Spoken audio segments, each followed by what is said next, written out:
Shalom. Gostaria de trazer uma informação muito importante às demais pessoas que ainda não conhecem o canal do Moré André Clean Rosa, né, que está na plataforma do YouTube. E também ele dá aulas, né, faz live a partir das 4 da manhã, né, faz shaharit, faz as lives de ensinamento, leitura do livro do Zohar, né, e traz toda uma explanação, esclarecendo assim um conteúdo admirável, né, e incontestável.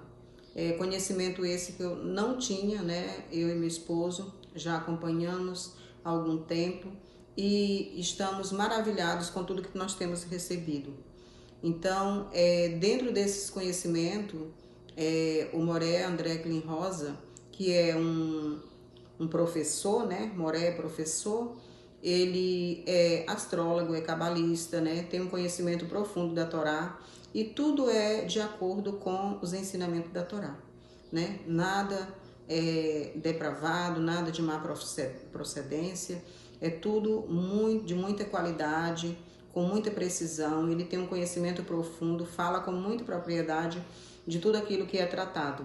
Dentro desses conhecimentos, uma coisa que é extraordinária é o mapa cabalístico. Esse mapa, ele nos traz um relato de quem realmente somos, né? Fala da nossa essência e fala com precisão de coisas em pequenos detalhes, bem minuciosos mesmo, coisas que a gente não sabia que outra pessoa ou que que esse conteúdo estaria como que diz, registrado, né, de alguma forma. E quando a gente se depara com toda aquela rede de informação que tem no mapa cabalístico, que ele faz com muita precisão, é um trabalho de excelência, com muita qualidade. Eu recomendo às pessoas que quiserem adquirir, né, o mapa cabalístico, procurem, né, o contato do Moré André Clean Rosa. Ele é uma pessoa extraordinária, juntamente com a sua companheira, Morá Patrícia, que trabalha juntamente com ele, ombro a ombro, e juntos tem, como que diz, são uma dupla imbatível, né? E trabalham para a obra, né, do Eterno, nosso Deus poderoso, né? Assim as pessoas conhecem, né? A Shem tem abençoado esse casal e tem trazido muitos milagres, novidades, acontecimentos extraordinários e inexplicáveis na vida de muitas pessoas. Não é só na minha nem na do meu esposo, mas é grande o número de pessoas que o seguem, né, e que recebem o ensinamento, né, a partir das 4 da manhã, desse profissional, né, e desse homem espiritual que tem um grande conhecimento, né, e as pessoas que quiserem adquirir o mapa cabalístico, procure, porque vale a pena, viu? Conhecer. Tem pontos críticos que a gente pensa assim, poxa, eu gostaria de que ninguém mais compartilhasse disso aqui.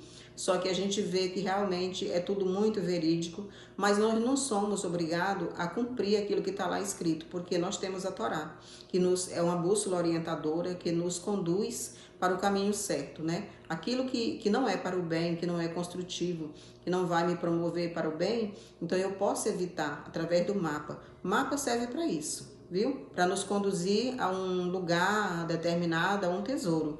E o tesouro é a vida eterna, né? Para que nós possamos ter parte no Olam Rabá, que é o mundo vindouro. Então, para isso, nós precisamos ter um mapa em mãos. E aí, o mapa cabalístico nos traz com precisão aquilo que nós devemos evitar e o que nós devemos fazer para chegar a esse tesouro com sucesso, né? Com êxito. Então eu recomendo, viu? Procurem o Moré, André Clean Rosa, né? Ele ou a sua esposa e estejam adquirindo o mapa cabalístico também com eles, porque vale a pena, viu? Você saber um pouquinho mais da sua essência, tá? Da sua vida. Vai valer a pena, eu tenho certeza disso, viu? Obrigada, é esse o meu recado. Juízes e oficiais fará em todas as vossas portas, na porta dos vossos corpos, e Hashem teu Elohim que te dá com tuas tribos. As tribos são o quê? Temporalidades, são o que nós chamamos de 12 letras simples. Isso está sendo remetido exatamente a Juízes, não é? Ou a Paraxá de Shofetim. Nesse preceito, ele ordenou em relação a juízes e oficiais, além disso, né? Mas, não é? Da palavra Kaf e Yud, Elohim é o juiz. Isso é o Terrilim 75:8. Vamos olhar aqui, Terrilim 75:8. Que Elohim, Shofet, veja, a palavra muito parecido lá com Shofetim, faltando só essas duas letrinhas aqui que a gente vê em outra palavra. Z, Espio, VZ e Arim. Porque Deus te dá julgamentos e a um ele abate, outro exalta. Né? A discussão ali do texto vai ser sobre, não é? Essa questão aqui do que, dessa palavra aqui, pode ser como um conjuntivo, não é? Que significa que, para, por quê, quando, como ser, como, por que isso, mães, então, certamente, é certo, e etc. É isso que está dizendo aqui. Veja, então agora, o Zohar ele traz a construção daquele Kaf e Yud, que foram as letras que a gente viu no Terrilim. O Kaf vale 20, e o Yud, né, veja, na palavra aqui vai ser mais, como a gente viu lá, não é? Que é Kaf Yud, Elohim é o juiz, Terrilim 75:8. O valor numérico de Ki é 40.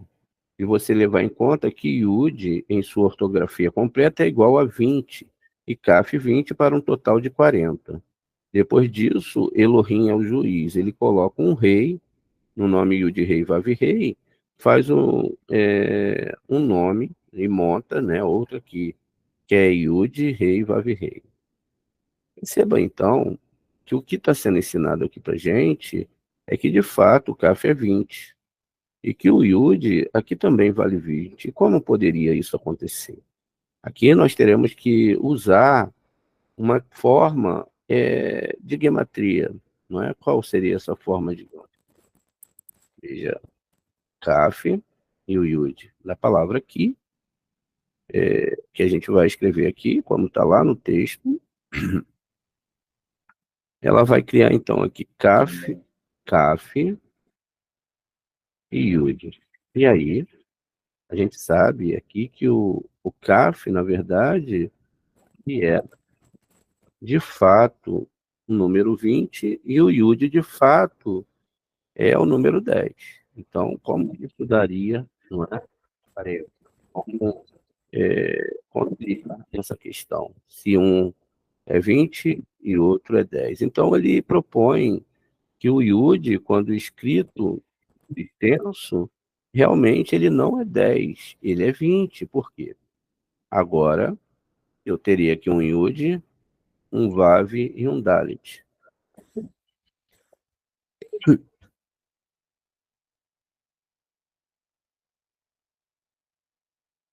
Perdão. Então, veja, aí agora o Yud ele não é mais 10, ele está escrito por extenso na sua totalidade, então ele é 10 do Yud, 6 do Vav e mais 4 do Dalet, totalizando agora 20, é isso que está sendo falado lá no texto, né? Veja, então, agora eu entendi por que que eles falam que agora, ó, 20 mais 20, 20 do Iude na sua totalidade, não é? Agora vai se tornar aqui 40. Muito bem.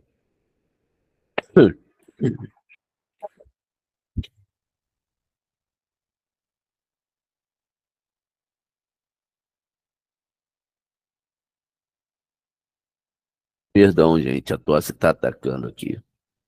Muito bem. Agora que a gente entendeu isso, não é? A gente vai seguir aqui as 4 mortes de Samael. A gente percebe na Torá que existem algumas sentenças, e dentro dessas sentenças, elas foram construídas, como a gente vai ver, para que se mate não um ser humano. Veja que a gente está falando logo de tribunais.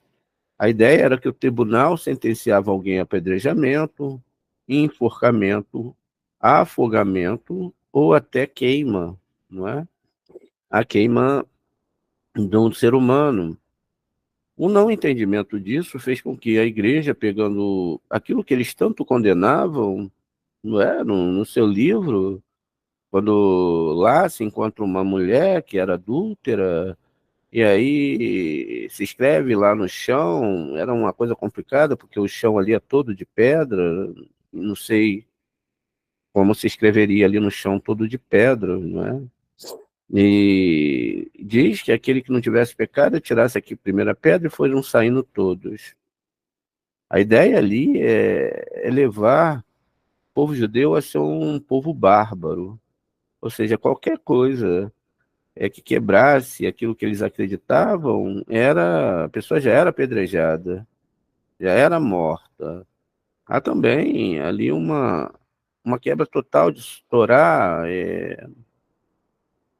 porque nunca foi feito assim, existia esse Sanhedrin. E as mortes em si não eram para o ser humano, mas para o Satã, que é a parte negativa que está dentro de todos nós. Não que o Satã não seja um ser real, mas ele está ligado a todos os seres humanos. Diga-se de passagem, tudo aquilo que é ira, ódio, desejo de recepção, são as forças negativas dentro do ser humano. É lógico que essas forças, elas são a configuração do ser humano e elas servem para alguma coisa, não é? Não está ali simplesmente por uma questão de capricho em si, mas existe aí toda uma construção complexíssima. Muito bem. Vamos então seguir com a leitura aqui. As 4 mortes de Samael. Conhecemos as condenações recomendadas para vários crimes. O significado secreto de tzadik, tzadek, como a gente leu lá no texto, e você perseguirá, é mostrar na construção do nome Yud-Rei Vav-Rei, que corresponde ao topo, corpo e lados da espada.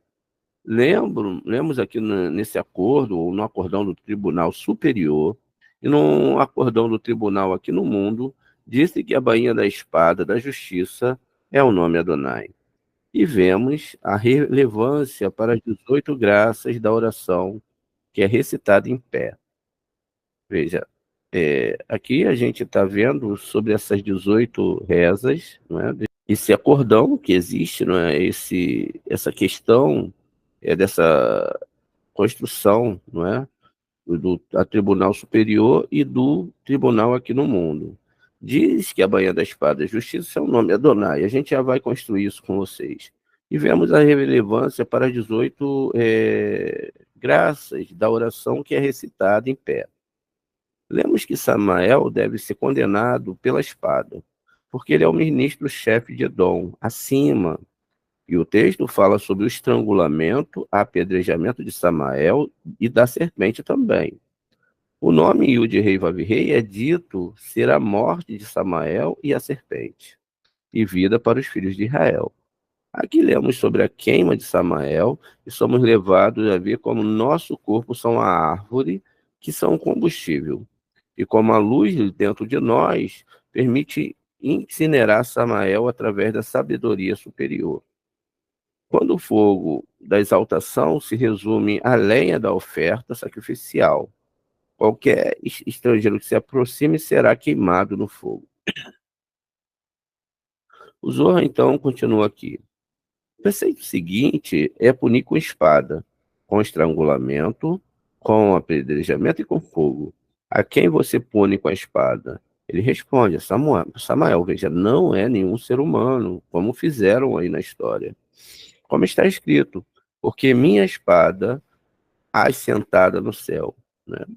Eis que descerá sobre Edom. Isso é Isaiah 34, 5. E o príncipe de Edom é o Sam, significando sobre Sam, que é o ministro de Edom. A espada do santo bendito seja ele é Yud Rei, Vav Rei. E o topo da espada do Yud Rei, Vav Rei é o corpo da espada, o Yud, não é? É o topo da espada. O Vav de Yud Rei, Vav Rei é o corpo da espada, enquanto os dois, né, os dois de Yud Rei, Vav Rei, os dois reis, eles são as duas pontas, ou seja, as duas lâminas da espada, que são o significado secreto de justiça, tzadek, tzadek. Somente justiça você perseguirá. E foi o que nós lemos aqui na nossa leitura. Veja, Shofetim, não é? E logo nós temos duas vezes tzadek, tzadek, ou seja, um rei e outro rei. Então, é isso que está falando aqui. Um rei e outro rei. Aqui, se a gente faz a gematria, 100, 190, vai dar 194. Não é? E aí a gente pode ter aqui 194, 10, 14, no final 1 mais 4, 5. A gematria final. E 5 é a letra Rei. Veja, isso que está sendo falado aqui, não é? Muito bem. Dois vereditos são decididos, não é? Literalmente cut, um do tribunal celestial e o outro do tribunal terrestre. A partir disso, entendemos que uma pessoa não pode fazer a menor coisa aqui embaixo, a menos que a permissão seja dada lá embaixo, lá em cima, no alto, perdão. Então veja, olha como é que esse texto aqui é sério e como a gente deve ter uma compreensão disso aqui. Muito bem. Aqui, primeiramente, é falado, não é? Do nome sagrado que está ligado, o primeiro Yud ligado, não é? A Keter e Rorimá. Re está ligado aqui a Binar. Atravessamos 6 sefirotes, aqui nas 6 sefirotes, que é a letra Vav, e chegamos ao rei, que é aqui em Malhut, que são, na verdade, as duas lâminas, não é? Da espada. O Vav é o corpo da espada e o Yud, desses dois mundos, ou na verdade dois níveis de alma, é que vão montar essa espada. Perceba então que a espada que está sendo falada aqui é exatamente essa aqui que vocês estão vendo, tá vendo? Aqui nós temos o corpo da espada, que é a letra Vav, o Yud, que representa, não é, a questão da empunhadura da espada, olha. E aqui nós temos a espada, olha, onde as duas letras reis significam as lâminas. Veja que coisa interessante. Então, deixa eu só consertar um pouquinho aqui, deixa eu ver se eu consigo pegar esse rei aqui, para botar ali certinho, na altura certa. É difícil, mas a gente vai conseguir. Alinhar aqui essas duas letras reis. Muito bem. Agora sim a gente montou uma espada. Era para ficar um pouquinho mais perto. E vamos ver agora de novo se a gente consegue assim. Agora essa é a espada. Veja, Binar, Malhut, Zerampim e os mundos superiores, não é? Das Sefirotes superiores. E de fato, a bainha da espada é o nome Adonai. O nome Adonai ele está dentro da última Sefirote. Essa última Sefirote, a gente sabe que é Malhut, onde a gente tem a letra Rei, não é? Essa letra Rei que é, de fato, não o nosso mundo. E é de onde deve se tirar, veja, nós temos aqui o nome Yud Rei Vav Rei, em preto, em azul nós temos o nome Adonai. Aqui a bainha é de onde nós tiramos e montamos a espada. A espada é o próprio tetragrama, enquanto ela está aqui dentro do nome Adonai. Muito bem. Conseguimos compreender, então, de fato, que sem o tribunal celeste superior e o inferior, que não são, de fato, nenhum tribunal no nosso mundo, mas tribunais celestes, a gente já construiu com vocês que existem 3 tribunais. 2 tribunais, não é? Um acima, um intermediário, que seria o nosso mundo, e o outro no nível mais profundo, que são as forças impuras. Cair nesse tribunal realmente não é agradável, nesse último tribunal. E, enfim, como a gente falou, hoje na aula de manhã, o justo será medido exatamente, não é? Até os fios de cabelo. Muito bem.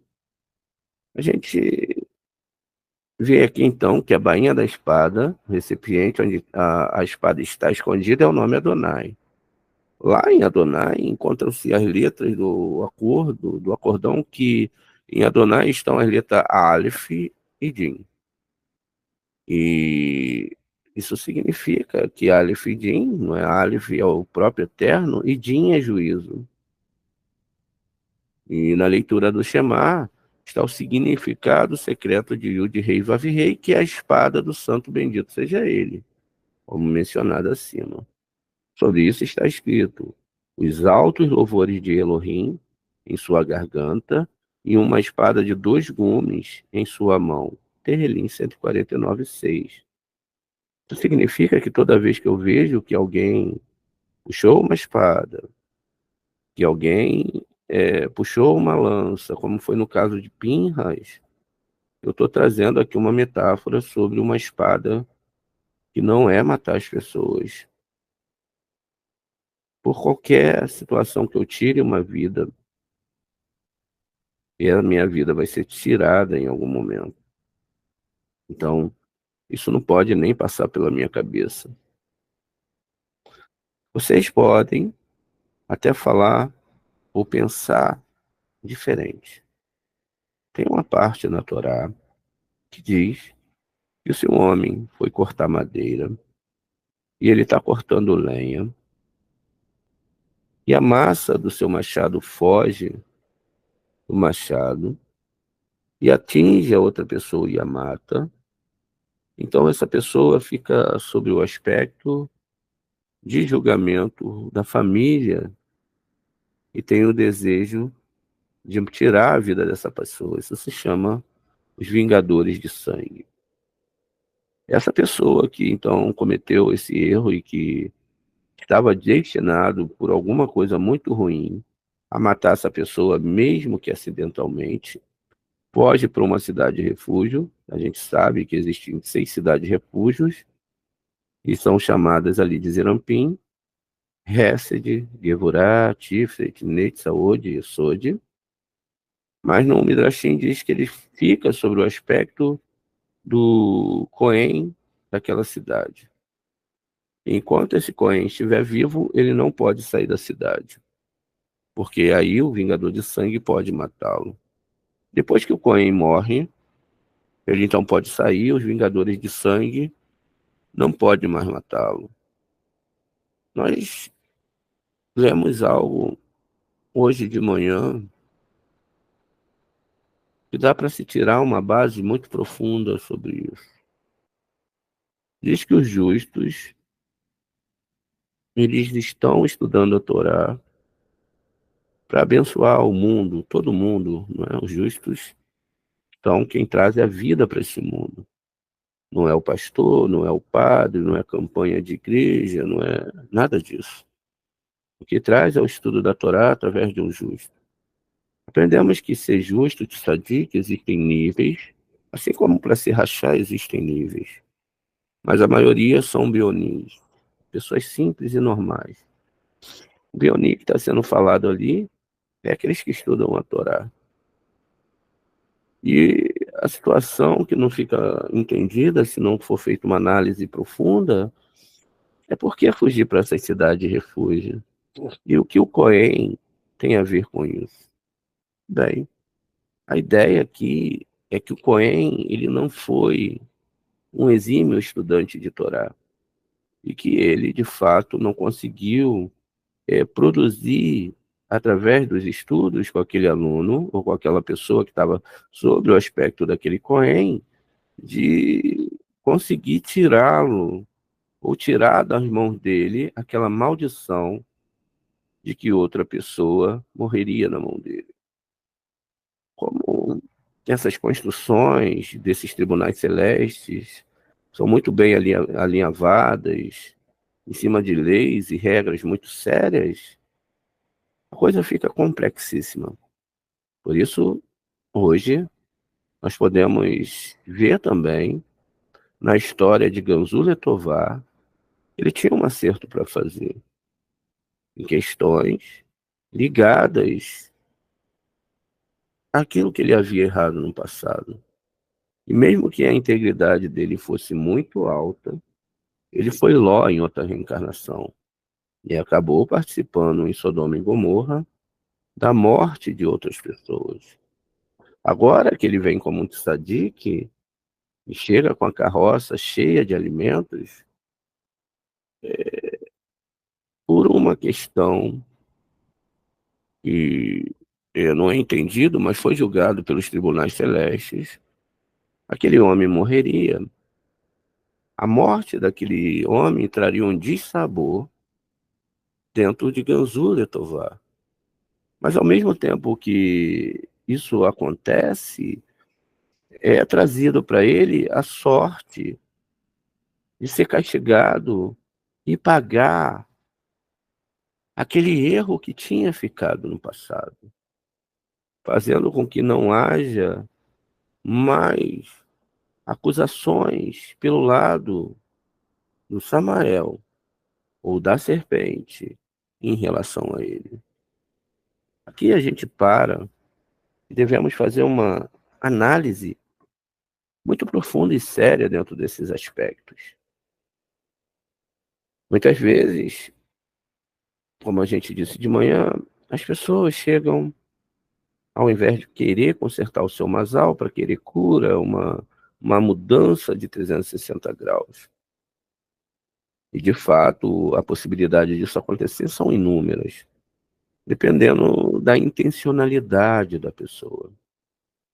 Quando a pessoa navega pelo desejo da recepção, quando ela navega pelo desejo de receber para assim não se implementar pelo bom bem do seu próximo, nem por amor a Hashem, a questão, então, de que esse próprio Adonai, esse nome que vai gerar o nome Jin Aleph, ou um julgamento, podemos colocar assim, é sentenciado sobre a pessoa. O fato é que o julgamento em si pode afundar ou levantar uma pessoa. E aí vai depender, talvez, da emuná, eu iria um pouco além. Vai depender da bitarrom. Bitarrom é confiança. E confiar é algo extremamente pessoal entre você e o outro ser. Como Deus não é o ser, entre você e o Criador. O que poderia ter sido sentenciado sobre Gansu Letová se ele não tivesse um entendimento é que talvez ele pudesse falar, poxa, eu já fiz tudo aqui para ajudar, agora eu não tive culpa, como que eu ia, não é? Saber que se acontecer, eu estou aqui na maior boa vontade, que coisa é essa? Que Deus é esse? De fato, é o que as pessoas que não entendem profundamente essa Torá fazem. Como Gansu Letová tinha um grande conhecimento, ele sabia mais ou menos o que estava dentro da alma dele, então ele aceitou o julgamento e ele agradeceu. Imagina a gente ter Agora, que agradecer de todo o coração pelos tratamentos, que às vezes são doloridos, como no caso dele, que o Eterno faz. Algumas pessoas vão falar: caramba, vocês são sadomasoquistas. Vocês realmente acreditam nesse tipo de coisa? Deus é amor. Veja a história lá, até mesmo uma prostituta foi perdoada. O fato aqui é que isso é uma quebra de tribunais e tribunais celestes, onde realmente a pessoa não compreende as suas questões internas. Enquanto Deus, que a ama, começa a tratá-la de uma forma que ela possa voltar rápido para a Torá, ela se enfraquece. O seu ego, ou o nosso ego, vai afastando ela cada vez mais da Torá. Quando nós discutimos ali no Edut, do Shalia Jamilton, ele deixou perceber que as coisas ficaram sérias. E essa seriedade que se abateu sobre a vida dele em vários aspectos o levou a procurar uma saída maior. Eu confesso para vocês que nem eu sabia o testemunho do Jamilton, né? Fiquei muito impressionado. Como o Satã, ele é muito astuto, ele vai tentar te entristecer. E foi o que aconteceu com Jacó. Quando ele recebe, ele tinha força até que ele recebe ali a ideia de que Yosef tinha morrido, aquela túnica tá lá, que ele tinha dado, manchado de sangue, e ele então ficou triste. E Deus não habita na tristeza. Por isso que Ganzu, Letová, falou, tudo é para o bem. As aulas que nós damos aqui, tentamos trazer para vocês, a gente tenta explicar tudo milimetricamente. Mas a comunicação realmente é algo extremamente complexo. Às vezes vem um ou outro aluno no privado, Moré, você disse isso. Eu nunca falei isso, eu falo. Não foi assim que eu ensinei. Talvez você tenha entendido errado. Talvez você tenha colocado um ponto de exclamação ou interrogação, uma vírgula, um ponto final, ou sabe-se lá, mesmo falando português, a gente tem dialetos diferentes aqui no nosso Brasil. Não sei. Então, quando a gente, veja, era para a gente seguir o texto, mas a gente teve que parar para fazer algumas configurações e algumas considerações para que a gente possa avançar. A gente pode perceber na aula sobre neutrinos que nós criamos a realidade, né? Quando tem um observador, os neutrinos seguem um padrão. Se não tiver, vai seguir um outro padrão. Nós desenhamos mentalmente a nossa realidade. Existem muitos parâmetros aí, a coisa não funciona também, não é de qualquer maneira, não é? Mas, enfim, vamos voltar aqui para a aula para a gente não sair muito e a gente tenta construir aqui junto com vocês, então, algo incrível. Todos aqui conhecem o profeta Zacarias, que é chamado de Zacarias, e é um profeta que tem no seu livro 14 capítulos, né? No último capítulo fala sobre a redenção da humanidade, o reconhecimento de um único Deus, não é? E que vários aspectos que acontecem ali dentro, que são muito profundos, podem ser analisados através da Kabbalah, enfim. Então, a gente vai ler aqui no capítulo 3, aqui os versículos. Veja. Vaireni et Yehoshua, Hakohen, Hakohen Hagadol, Omed.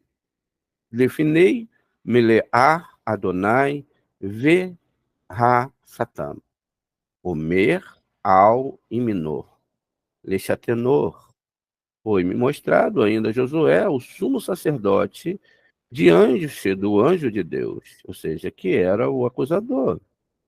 O Malá, ó, Lefinei, né, rosto, Malá, de Adonai, aí aqui segue-se o nome do anjo, que era o Satã. Por isso que Satã não deixa de ser um anjo do Eterno, é um anjo do Eterno. Mas o outro anjo disse ao acusador, o Rassatã, Deus te repreenda, ó acusador. Que escolheu Jerusalém te repreende, pois esse é um tição tirado do fogo. Josué estava vestido com roupas sujas quando esteve diante do anjo. Esse último falou e disse aos seus assistentes: tirem as vestes sujas dele. E ele lhe disse: veja, eu removi a sua culpa, e você será vestido com vestes sacerdotais. Então, ele deu a ordem que um diadema puro colocado em sua cabeça, e ele colocaram um diadema puro em sua cabeça e vestiram com vestes sacerdotais, enquanto o anjo estava por perto. Então, aqui vai se seguir outras questões. A questão aqui é muito simples, mas também muito séria e muito abrangente. Toda vez que nós vamos vir para esse mundo, é dado-nos o direito de voltar para consertar fragmentos das 613 luzes da alma, do qual só se pode consertar 288 num período de 6.000 anos.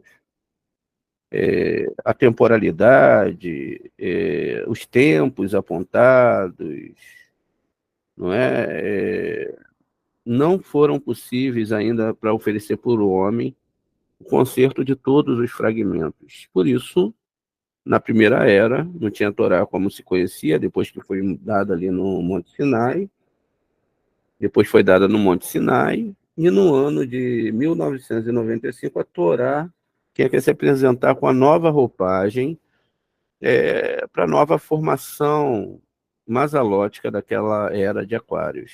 Né? Passamos pela era de Touro, inicialmente, Peixes, com Moshe e finalmente Aquário.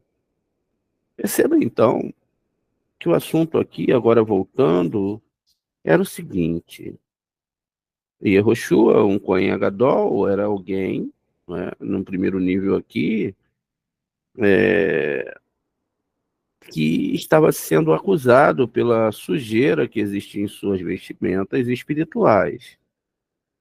Existia ali, e diz que todos os sábios vieram, e agora Yehoshua, o Kohen Gadol, dentro daquilo que ele foi possibilitado, ele tinha que construir um estudo da Torá. Nós devemos agora nos projetar, imaginar você diante de anjos, sábios de Torá, e sendo cobrado de você um estudo de Torá. Construímos algumas vezes alguma história com vocês que podem ajudar, mas também podem trazer para você um ancoramento. Uma vez contamos sobre grandes sábios que estavam em Israel e sabiam os horários, os zamanim, isso era feito, não é que nem hoje, que você olha na internet, tem aparelhos já que fazem as medidas, tudo era manual, a olho nu, e tinha que se saber fazer isso. Exige uma complexidade matemática, enfim. E esses sábios que estavam lá preparavam-se, se não me falha a memória, exatamente para Tisherei, ou Yom Kippur. Diz que cada um sábio, munido da sua Torá, das suas meditações cabalísticas, tentavam não errar sequer um sinal maçorético. Tentavam não errar um tamim. Cada canção tinha que ser expressada na mais bela entonação por conta da grandeza do Deus de Israel. E diz então, chega um jovem E numa paixão muito grande, ele não conhecia o alfabeto hebraico, não conhecia as rezas, não sabia fazer as junções dos mundos espirituais. E diz que ele começou a gritar desesperadamente, Aleph. Imagina que quando ele falava a letra, ele havia. E depois Beit, gritou ele, Gimel. Os sábios de Torá, com as suas canções, estranharam aquilo. E logo ele conseguiu fazer todo o alfabeto hebraico. Todos eles, muito incomodados com aquela falta de prática daquele jovem judeu, que talvez não tenha tido uma educação, não foi o caso do Rabi Akiva, e não conhecia como se fazia essas rezas. E procuraram chamar a atenção do menino. Talvez com toda a força de respeito que eles tinham por Hashem. O menino, por sua vez, muito sem jeito, sabia que alguma coisa tinha acontecido. Logo sai um maior sábio do que aqueles sábios e repreende todos os outros sábios.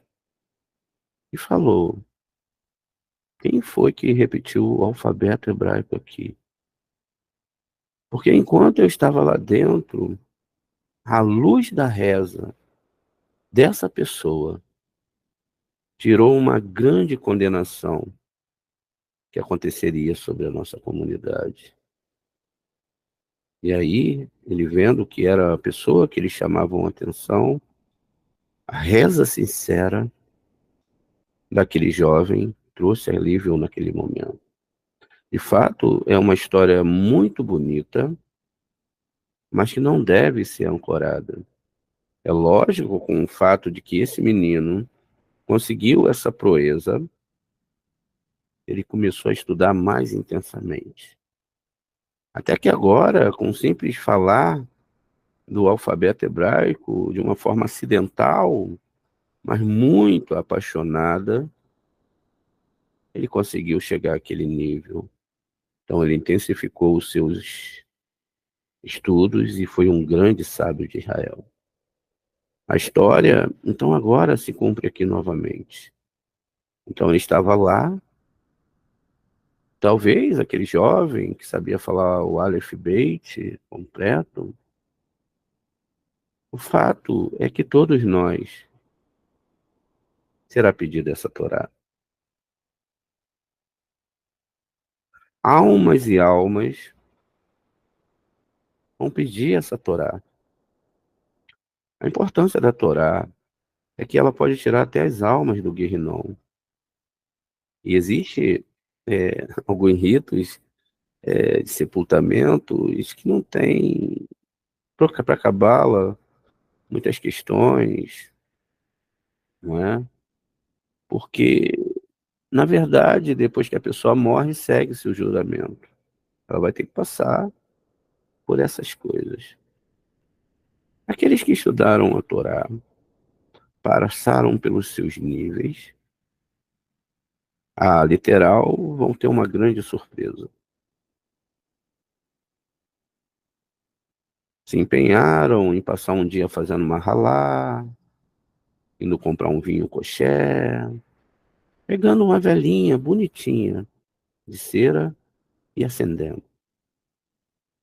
Olhava para aquelas luzes ali como se fossem mágicas, achando que dela sairia poder divino. E até muitas vezes vendo nas próprias velas visões inimagináveis. E de fato, não é isso que a Torá fala. Quando nós vemos um judeu, um cabalista estudando a Torá, veremos que ele movimenta o corpo para frente e para trás. A ideia é que ele imite ali o tremor da chama da vela, para que ele possa mostrar que a sua alma está balançando em reverência ao Eterno. E de fato está balançando quando ele ou reza ou estuda a própria Torá, compreendendo o que ele está fazendo aqui. Veja, não é brincadeira. O mau estudo da Torá traz doenças para a alma, dores inimagináveis. E, de fato, aqui o Yehoshua está no enfrentamento contra Edom, que, como nós vimos, o príncipe de Edom é metaforizado aqui. Olha, o que é guardar a Torá? O que realmente eu faço para não passar por uma situação dessa de Josué? O Cohen Gadol e Yehoshua. Pois bem, o fato aqui é que existem muitos segredos guardados aqui, mas de fato também a gente vai não ir tão profundo, mas entender que ele, você, o japonês, o islâmico, cristão, o cego, o aleijado, inclusive aqueles que são mentalmente atrasados, que parece ser, mas não é. Um autista, ele é tão inteligente, ele não tem a possibilidade de organizar os seus pensamentos. E, portanto, eles são mais elevados do que nós. Não pense que não. Tanto é que quando nós vemos esses filmes de espionagem, são eles que gravam todos os códigos ali e podem até decifrar algumas coisas.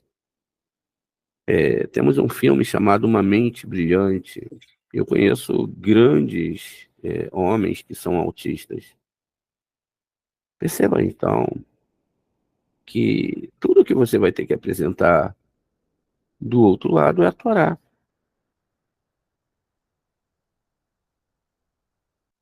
A ideia lá é que você continue estudando a Torá em outros níveis.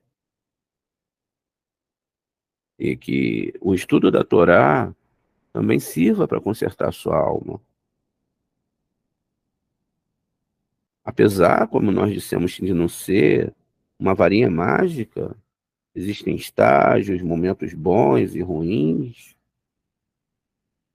tratamentos mais profundos, menos profundos, depende da tela da pessoa.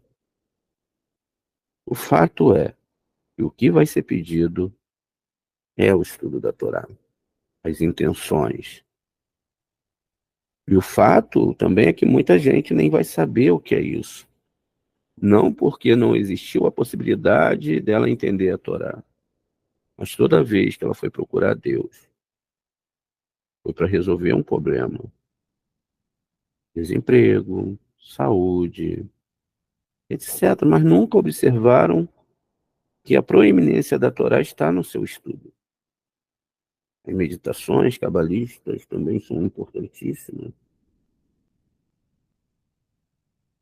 Cada tempo de vida, cada segundo que foi te emprestado pelo Eterno, foi para que você estudasse a Torá, para consertar a sua alma.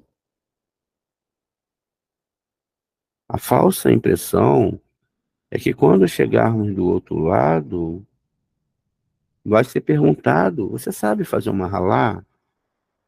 Muitas pessoas vão falar que sim, mas vai ser perguntado para ela: vocês sabem o que é halá? Talvez elas falem: sei. É um pãozinho que a gente faz, 2 pãezinhos com 12 tranças cada um no Shabat. Ah, vocês sabem o que é vela? Também sei, é. A gente pega uma cera, aquela cera a gente bota no molde, bota um pavio, tem que ser um pavio caché, e aí ali na sexta-feira a gente faz uma brahá e acende aquela velinha. É uma coisa muito bonita, mas não vai ser isso. A vela tem um nome Ner, como está lá em Provérbios 22, tem gematria 250. 250 mais 250, 500. A mulher tem 252 órgãos e o homem 242. 248 mais 252, 500. A junção de almas. Os dois rolos da Torá, podemos colocar assim. Uma Torá, ela pode estar morta, como essas letras negras que parecem fazer um furo nesse branco. Tá aqui. A inversão é necessária. Botar o fogo branco sobre o fundo negro. Porque o que interessa para o cabalista não é somente o que está nas letras, mas todo o resto do fundo branco, que é extremamente complexo de se chegar lá sem o caminho espiritual correto. Sem ter a espiritualidade correta, você não chega. A questão, então, é que tudo isso também abrange a idolatria. Se a gente não der tempo de fazer o resto do estudo hoje, pode ficar tranquilo que a gente vai falar da espada, né, e em outro momento, talvez amanhã durante o dia, não tem problema nenhum. E a gente repete todo o estudo que a gente teve que dar uma parada aqui para explicar tudo isso para vocês. O que está acontecendo aqui é um julgamento de uma alma. E o que é pedido aqui é o estudo da Torá. Qual o cuidado que eu tive para desenhar as letras? Qual é o material? Imagine você nos tribunais celestes, quando olharem lá, poxa, você pegou aquele caderno pior que você tinha, rasgado para estudar. Lembre-se, lá atrás o pessoal trabalhava um dia para comprar um Porezinho, papiro. eu vou sair, viu? É necessário. Tá, não precisa avisar não, só sair, tá bom? Não cortar a aula aqui, tá bom. Shalom, um forte abraço, querida. Muito bem. Então, veja, vai ser pedido isso. Se o material que você usa para escrever a Torá vai ser um material que você vai até usar para outras coisas que não tem nada a ver com Torá, não é? E, enfim, quando lá no livro de Josué está escrito, estude essa Torá de noite, ali não é uma brincadeira. Isso significa, lógico que eu tenho que trabalhar, lógico que tem pessoas que têm animais, lógico que tem pessoas que têm filhos, lógico que podem ter pessoas que têm problemas, mas eu não posso estudar, eu não posso abandonar. Principalmente quando eu estiver inserido num grupo, eu não posso parar de estudar, porque é esse exatamente o prejuízo que o lado negativo quer dar para mim. E aí continua que as pessoas ficam brincando. Ah, hoje eu estou espiritualizado, hoje eu estudo. Ah, amanhã eu vou sair para uma festinha, num churrascão lá, depois da manhã, tomo uma bebida aqui, vou viver a carne. Outros vão deixar de fazer as mitzvot de estudo e diz, ontem eu falava com o Shalia Jamilton, eu falei, um abismo atrai outro abismo, e uma mitzvah atrai outra mitzvah. Quando nós falamos dessa questão de mandamento, parece algo tão superficial, mas não, são luzes na alma. Se eu acendo, eu vou ter força para acender. A próxima é como um fogo que está na fogueira. Se tem força, se eu me apego, por isso que eu perguntei ao Jamilton qual é a diferença do religioso para quem se apega a Kabbalah, a alma se liga e ela é incendiada.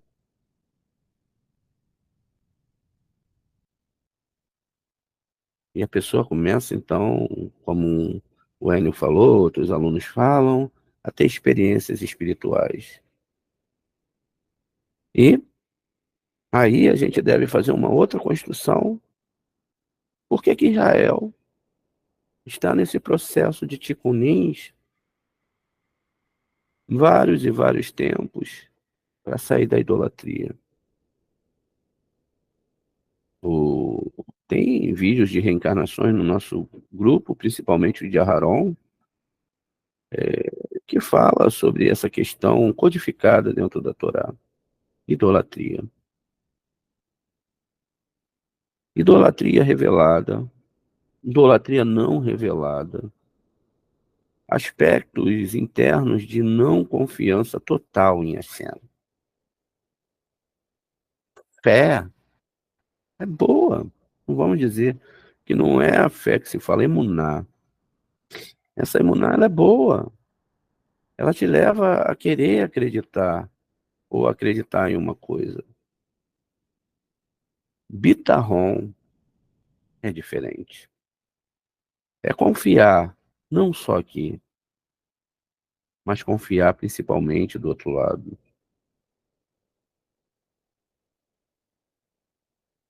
Confiar que tudo que eu estou passando, que tudo que eu estou vivendo, ainda que não haja compreensão, é para minha evolução, é para me levar para o próximo nível de entendimento.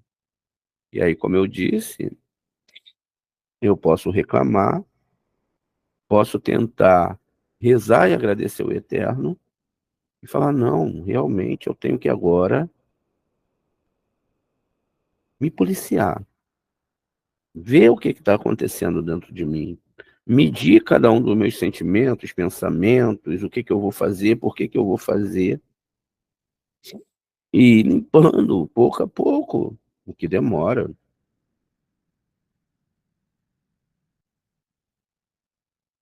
Mas o que acontece é que muitas vezes a gente pode ter ali a síndrome de Jacó e ficar 17 anos sem sentir a presença divina. De fato, essa história de Jacó ela é muito complexa, não é? Yosef, a entrada da alma nesse mundo, significa que se a túnica está lá, porque a lua recebe, José, um dos filhos de Jacó, os filhos de Jacó são temporalidades, meses do ano, e a lua recebe ali uma iluminação, e quando essa iluminação, essa roupagem, essa energia da lua, ela recebe ali o sangue, significa que parece que aquela alma morreu. Toda a alegria, todas as coisas morreram. O nível do Satã dentro da pessoa, com níveis de acondensação, veja, ele estava com a sua roupa manchada. Quem estava com a roupa manchada? Um sumo sacerdote. Ele estava com a roupa suja. Não tinha, não é? Ali para ele, para alguém que não tem emuná, tem fé, mas não tem bitarrom no Senhor seu Deus, certeza absoluta, independente de qualquer situação. Lemos o Terrilim 23. Cansamos. Tem pessoas que vão ler esse Terrilim da boca para fora centenas e centenas de vezes e vão falar, ainda que eu ande. Né? Falam ali, o Senhor é meu pastor, o Senhor me basta, botaram nada me faltará, mas o Senhor me basta. Ainda que eu ande pelo vale da sombra da morte, eu nada temerei. Basta andar e já começa a temer. Não crê. Não tem confiança em Hashem. Diz alguns terrenos, fala, Senhor, que a palavra que esteja na minha boca também esteja no meu coração e esteja na minha mente. Que tu, ó meu escudo, meu amor, minha confiança, tudo que criou a minha vida, formou todo o universo. Me dê essa concepção de entender isso. Quando a minha pequena alma quiser ficar triste, como o rei Davi muitas vezes ficou, Davi Meller, Iove, Abraham, não deixe essas forças impuras entrarem em mim. Diz ainda que nós, já vou deixar você falar, devemos pagar os nossos votos para Hashem.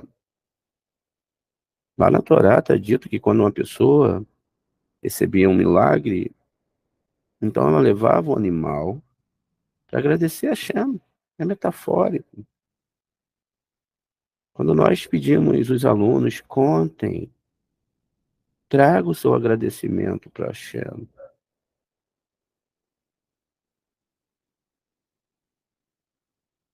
Uma pessoa não traz. Eu vou contar algo para vocês que é muito especial. Uma vez todas as vezes Satã vai enfrentar a gente, não tem jeito. Eu vou falar de duas vezes. Uma num sonho e outra num enfrentamento durante uma madrugada.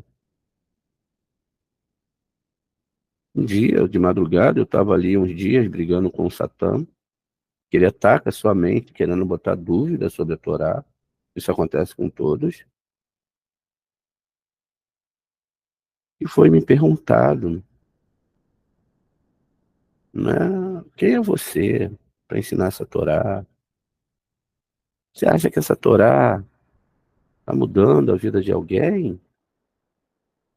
E tal, e é muita coisa, né? O peso das perguntas e da internalidade, que se você não tem cuidado, a coisa fica séria. A intenção é te desestabilizar.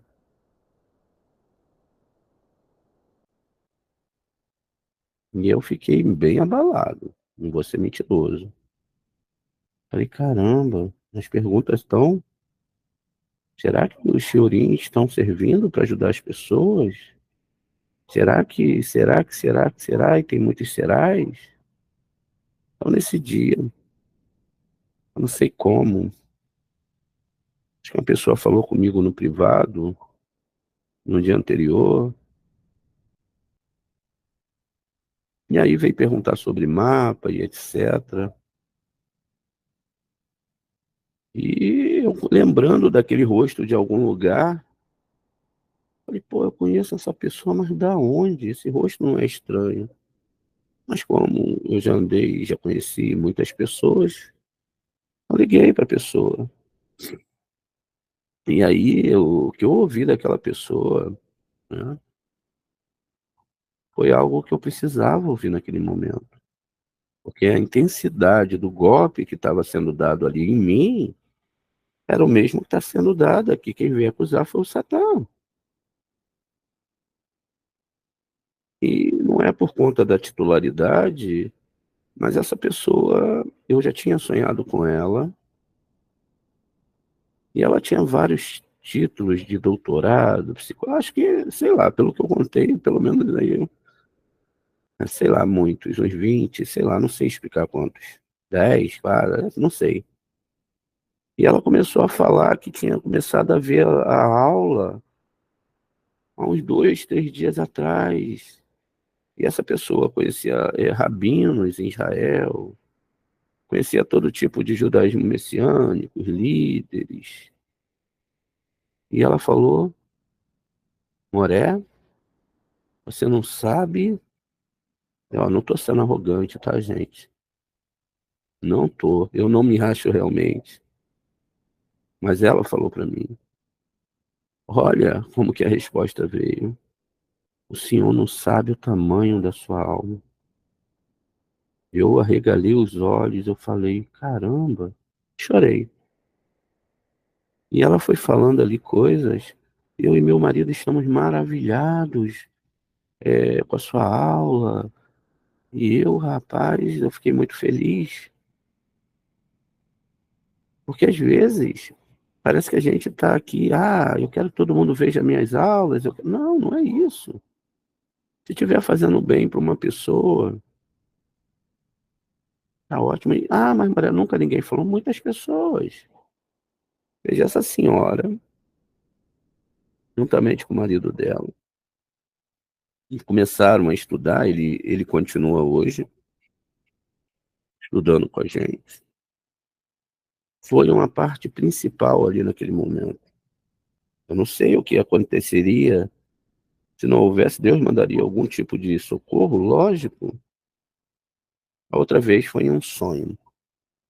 Até aquele sonho que aconteceu na vida de um aluno, foi tirado dentro de uma comunidade, estava para morrer. Mas quando a pessoa que estava atrás de mim botou a arma na minha cabeça, mano, falou: é melhor você fechar os olhos. Veio a dúvida: e agora que você vai morrer? Será que você está ensinando essa Torá de todo o coração? Cara, vocês não sabem quais são os níveis dessas perguntas. Na hora que ele falou isso,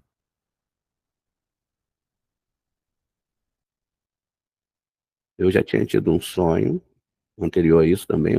Iam me matar no sonho, ou ia encontrar com os bandidos no sonho anterior. E eu fui agradecendo a Shem. Senhor, eu te amo mais do que tudo. Eu sei que minha vida no sonho vai acabar agora. Obrigado por cada minuto que o Senhor me deu. Sabe, eu queria declarar para ti agora o meu amor por ti. Mas nesse sonho não estava assim. Estava diferente. E veio dúvidas. Então eu fechei meus olhos no sonho. Falei: chamar Israel. Adonai Elohim. Adonai Errad. E eu acordei.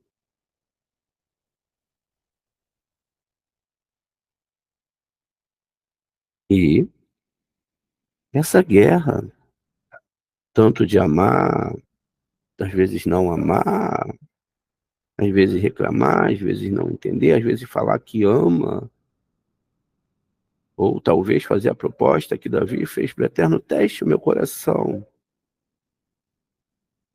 que é um terlin que eu acho que as pessoas tinham que até pular esse versículo, porque elas não vão estar preparadas para o teste. Eu não sei, realmente eu não sei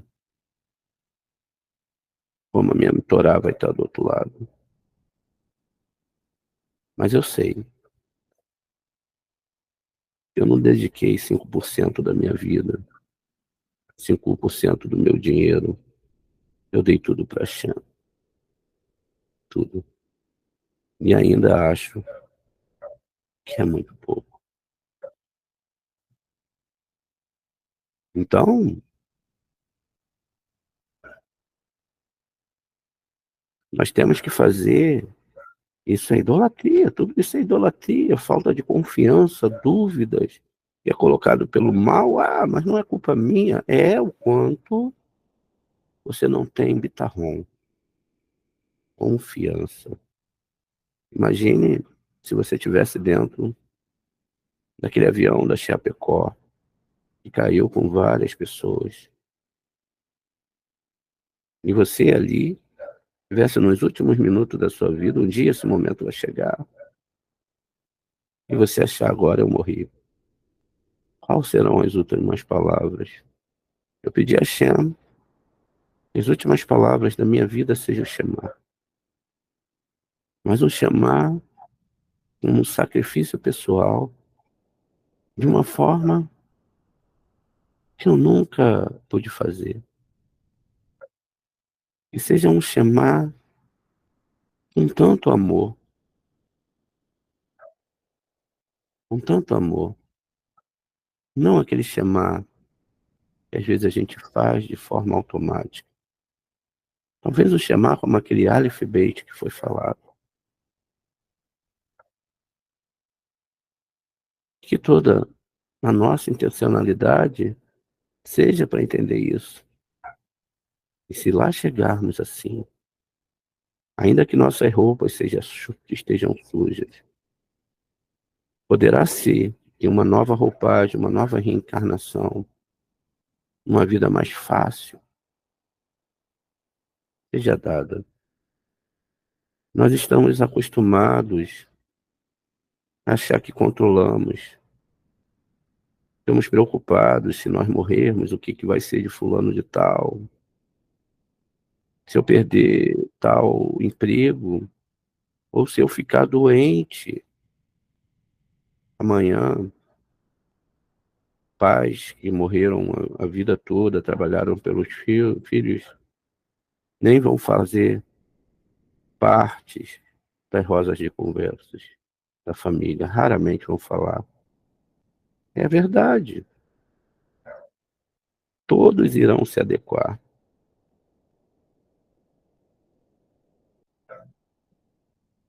E muitas vezes a gente se preocupa com essas coisas e perdemos um tempão achando que nós é que somos deuses. Entender o Shema na sua totalidade realmente é algo complexíssimo. Porque nem sempre as coisas estão como eu quero. E por as coisas não estarem como eu quero, eu posso responder para o faraó, que é o ego, o senhor do ego. 130 anos são os anos da minha vida. Poucos e ruins por uns dias da minha vida. Ou eu posso olhar esse passuque, esse versículo mais profundo, e fazer uma análise mais profunda na situação e responder para o ego, falar o seguinte: minha vida foi de 130 anos, mas o meu Deus, não que eu estou querendo mudar a Torá, não é?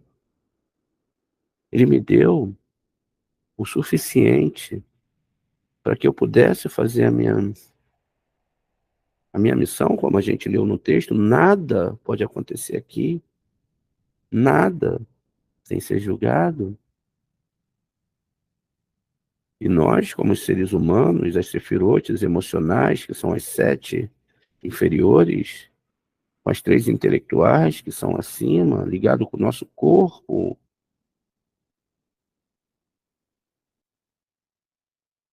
a gente tem, então, que não se deixar ficar triste. E para não ficar triste, às vezes você tem que dançar. Imagina o Moré André dançando, quase igual o Michael Jackson. Às vezes você tem que gritar. Às vezes você tem apenas que dormir.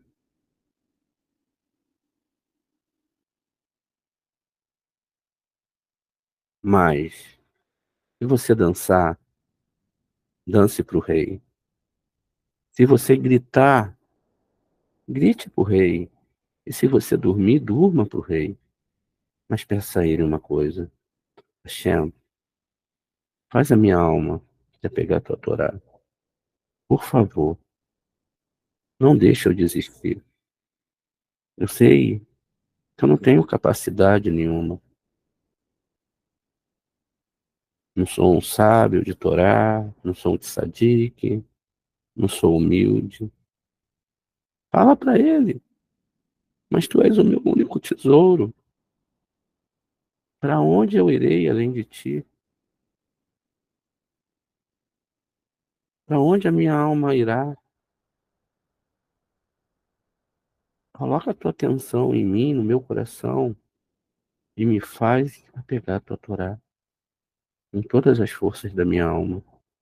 E aí amanhã, permitindo Deus, a gente vai construir a espada de Moshe, entender esses decretos divinos